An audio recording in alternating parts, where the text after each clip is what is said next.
भगवान आगे बढ़े। इतने में धनुष यज्ञ दिखाई पड़ा। एक विशाल शिव जी का धनुष रखा था।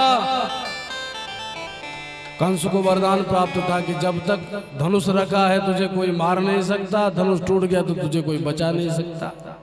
अब उस धनुष की रखवाली बड़े बड़े पहरेदार किया करते थे। भगवान कृष्ण पहुंच गए उस धनुष में, धनुष यज्ञ में। कहते हैं वो धनुष जो था वो परशुराम जी ने ही दिया था। अब जैसे श्री कृष्ण भीतर गए तो धनुष देखा तो पहरेदारों से बोले, मामा जी कितनो अच्छो धनुष है, थोड़ा छू लें।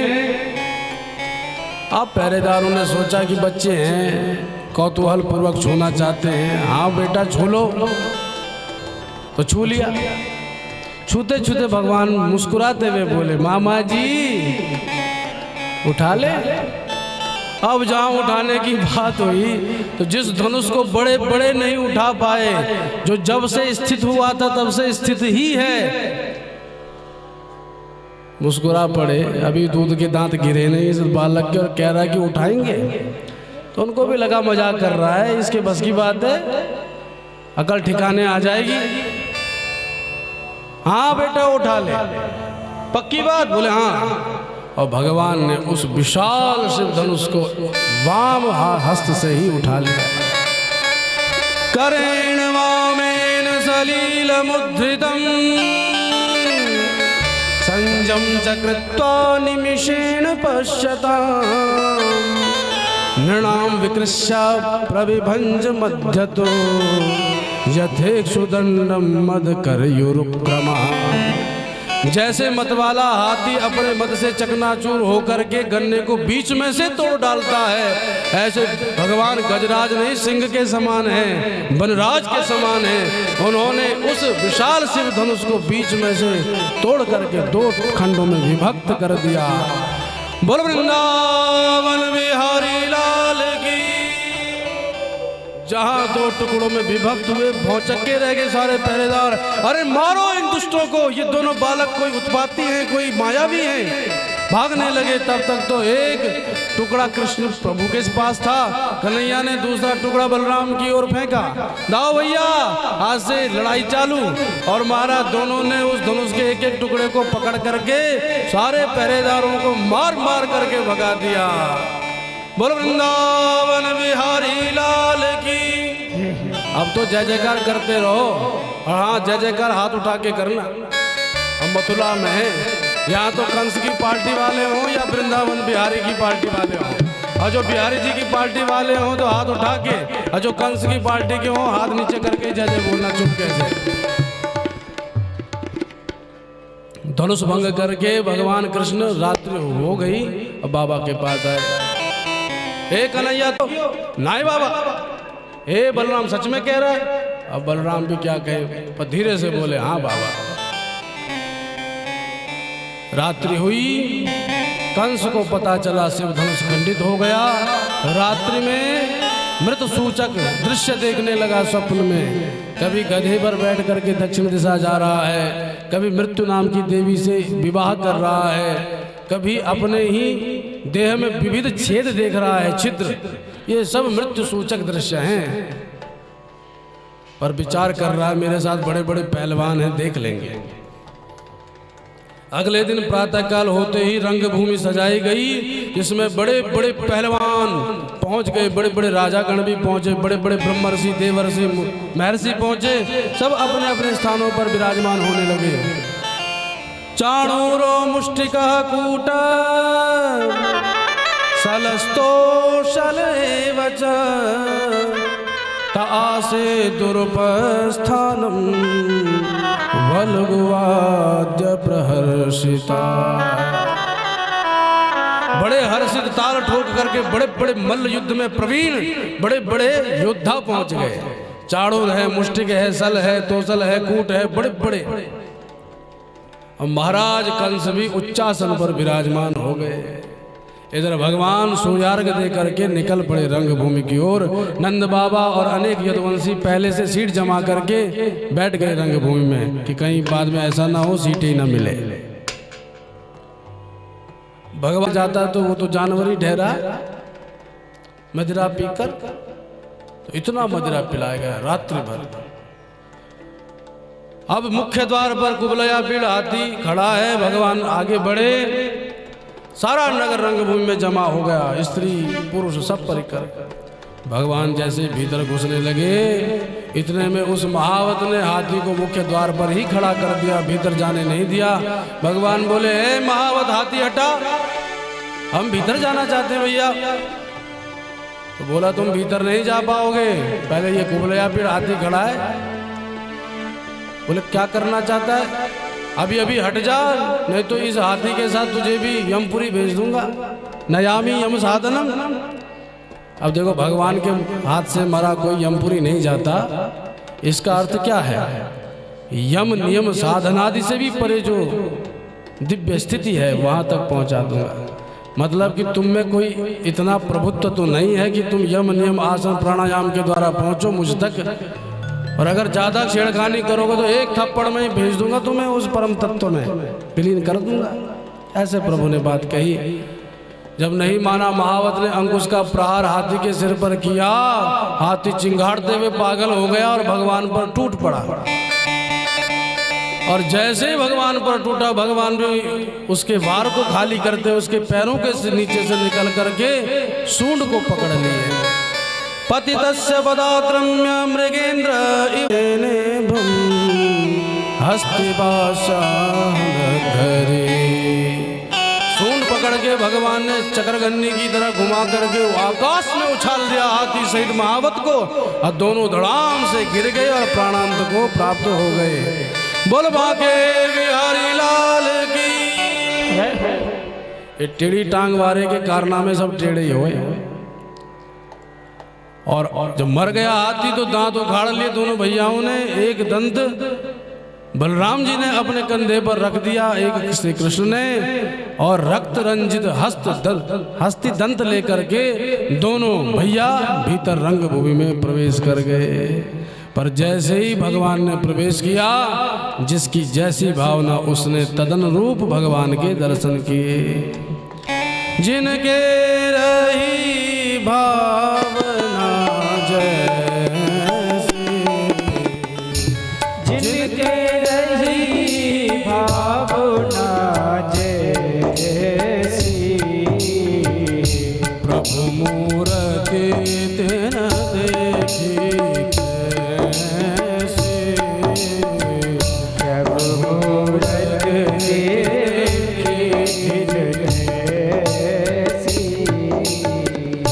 मल्लानाम निर्णिनाम नरवर स्त्रीणाम स्मरो मूर्तिमान, गोपानाम स्वजनो सतां क्षितिभुजां, शास्ता स्वपित्रो शिशु,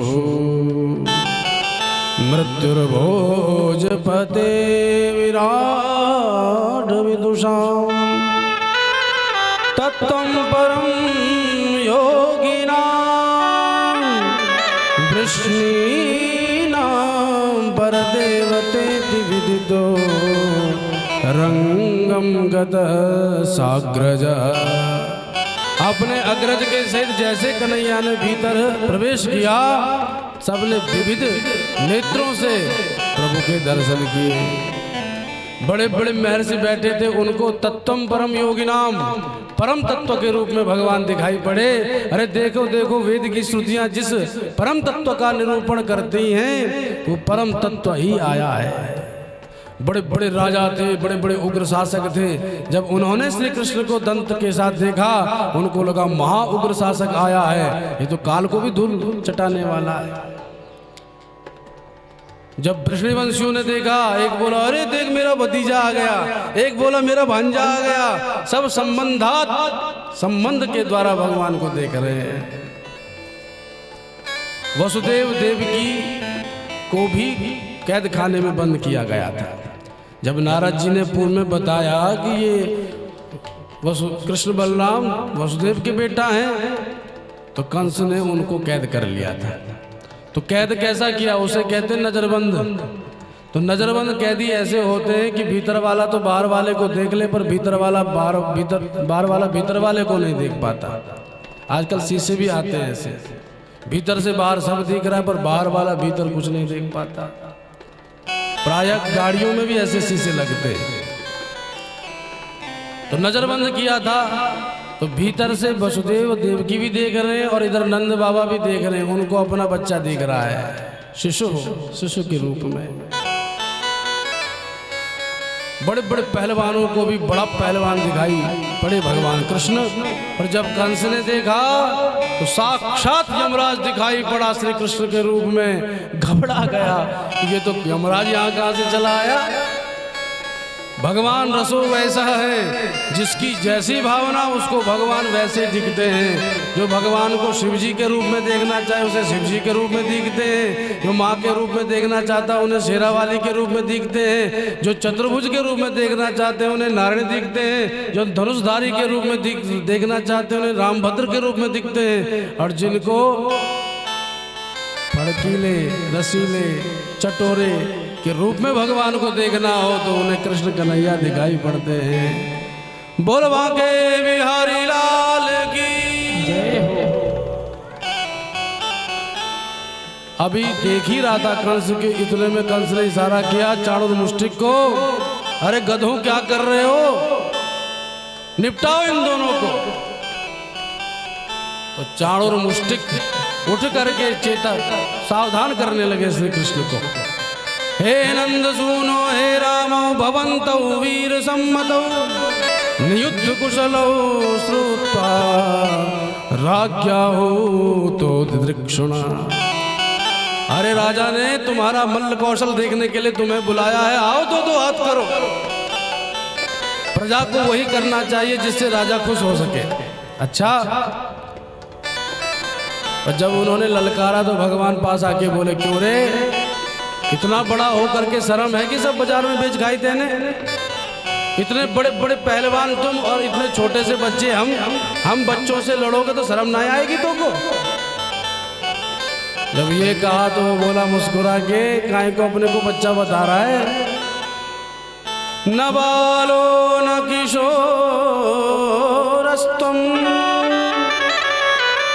बलश्च बलिनां वरः लीलयैवो हतो येन सहस्रद्वीप सत्तभृत। अभी अभी द्वार पर तूने कुबलयापीड़ नाम के हाथी को उड़ा करके फेंक दिया। जानता है कुबलयापीड़ हाथी कौन था? 10,000 हाथियों का बल था इसमें। कंस के अलावा कोई इसको साध नहीं पाता था। उसको मार दिया तो अपने आप को बच्चा बता रहे, लड़ हमसे। जब चाणूर ने बहुत बार भगवान को ललकारा तो इतने में मधुमंगल मनसुखा जितने भगवान के सखा हैं जो दूर सीट पर बैठे थे, बोले ए कन्हैया तुझको ज्यादा ही धमका रहा है तो दिखा दे तू भी अपने पूतना वाले हाथ। अब बैठ के कोई काम ना आई, चले गो। भगवान बोले दिखा दूं? बोले हाँ। तुम्हारी इच्छा है? बोले हाँ। तो भगवान ने भी संकल्प किया, बेटा अब तू लड़ना ही चाहता तो आ जा। एवं चर्चित संकल्पो भगवान मधुसूदन। मधुसूदन ने संकल्प किया और बोले आजा भैया तेरी ज्यादा इच्छा है तो। और भिड़ गए चाणूर और भगवान कृष्ण। अरत्नीभ्याम जानुभ्याम चैव जानुनी शिरः शीर्षणो रसो रस्ता वन्योन्यम अभिजग्नतु। घुटने से घुटने भिड़ गए, कंधे से कंधे लड़ गए और माथे से माथे टकरा गए। भीषण मल्ल युद्ध होने लगा। इतने में मुष्टिक बोला, ए बलराम तू गाय को मुंह देख रहा है, तू भी आजा। बलराम बोले तू लड़ना चाहता है? बोले हाँ। बलराम मुस्कुरा के बोले हम भी यही देख रहे थे कोई जोड़ीदार मिल जाए तो हम भी मामा जी के अखाड़े में 2-4 हाथ दिखा दें। कूद गए बलराम जी भी। अब जब युद्ध होने लगा 1 घंटा हो गया, भगवान को नहीं मार पाया चाणूर, न मुष्टिक बलराम जी को। स्त्रियां कहने लगी देखो देखो क्या दृश्य है।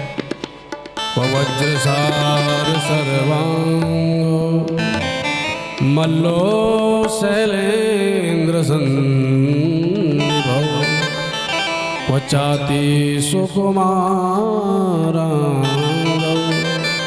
किशोरो नाप्त यौवनो। अरे देखो देखो, विशाल पर्वत के समान ये चारों मुष्टिक भिड़ गए उन बच्चों से। और उनको देखो, अभी तक तो दाढ़ी भी नहीं आई बच्चों की, इतने छोटे हैं, अंग प्रत्यंग कितने कोमल हैं, हम तो ये देखेंगे ही नहीं। कुछ स्त्रियां कुछ पुरुष तो रंगभूमि छोड़कर चले गए। जब भारत पाकिस्तान का मैच चल रहा हो ना, और अब अपने भारत वाले हार रहे हो, तो मैच देखने में आनंद नहीं आता। बोलो जय श्री कृष्ण। तो जो कन्हैया की पार्टी के थे उनको लगा कहीं खतरा है, तो सब कहने लगे बैठ के फायदा नहीं है, तो हारते हुए दिख रहे हैं। पर कुछ ने सोचा कि चलो क्या पता सचिन अंतिम क्षण में एक छक्का लगा दे, क्या पता जीरोस पर आउट ना हो। ऐसा विचार करके कुछ डटे रहे। और जब घंटा भर रह गए हो, कंस ने कहा अरे तब से क्या कर रहे हो, दो मारो उनको। तब तो पूरे प्रबल वेग से क्रोध करते हुए भगवान पर टूटे दोनों। तो जैसे भगवान को मारना चाहा, भगवान ने भी तत्क्षण चाणूर को पकड़ करके चीर दिया और बलराम भैया ने मुष्टिकाकर को मुष्टिका प्रहार से ही मार डाला। बोल कृष्ण बलदेव। जैसे दोनों मारे गए, कंस का तो आपाक हो गया। कंस ने सल तो सल को आज्ञा दी, वो भी आए, भगवान ने वो भी लुढ़काए। कूट भाग करके आया, भगवान ने भी उसको कूट कूट करके मार दिया। ऐसे करके भगवान ने सबका अंत कर दिया। जब कोई भी पहलवान दिखाई नहीं पड़ा तो इसकी भाषा बिगड़ गई। छोड़ूंगा नहीं इन दोनों बालकों को, इनके बाप को भी मार दूंगा, नंद का भी धन हरण कर लूंगा। जो मन में आने लगा बकने लगा। निस्सार्य दुर्वृत्तो वसुदेवात्मजो पुरात धनम हरत गोपानम नंदम बदनीत दुर्मतिम। भाषा बिगड़ गई। भगवान विचार करने लगे जिसकी भाषा बिगड़ जाए वो मर ही गया समझ लो। और नंद बाबा के बारे में बात कही तो भगवान उससे सहन नहीं हुआ और भगवान कूद गए उच्चासन पर और तत्क्षण कंस के केश पकड़ लिए। मानो याद दिलाने लगे तुमने विवाह के समय मेरी मैया के केश पकड़े थे देवकी के, आज देवकी नंदन आया है तुम्हारे केश पकड़ने। केश पकड़ करके भगवान ने उसका सिर हिलाया और उच्चासन से फेंक दिया नीचे रंगभूमि में। और जिन भगवान के उदर में अखिल ब्रह्मांड व्याप्त है, जब उन्होंने छलांग मारी और कंस के ऊपर गिरे तो बताओ, जब एक ईंट भी गिर जाए तो बचना मुश्किल है, तो अखिल ब्रह्मांड गिर जाए तो क्या कंस बच सकता है? भगवान के कूदते ही कंस के प्राण पखेरु उड़ गए। बोल कंस मर्दन भगवान की। प्रगृह्य केशेषु चलत किरीटम निपात्य रंगो परितुंग मंचा तस्योपरिष्टात् स्वयं जनाभ अपात विश्वाश्रयात्मतन्त्र। बोल वृंदावन बिहारी लाल की जय हो। कंस के जितने भाई पुत्र आदि थे सब भगवान को मारने दौड़े, तो बलराम जी ने सबको एक ही मुष्टिका प्रहार से मौत के घाट उतार दिया। अंत में भगवान कृष्ण बलराम वसुदेव देवकी को मुक्त करने गए। वसुदेव देवकी समझ गए ये हमारा वही बेटा है जो साक्षात नारायण के तुल्य है। पर भगवान ने अपने माता पिता के चरणों में प्रणाम किया।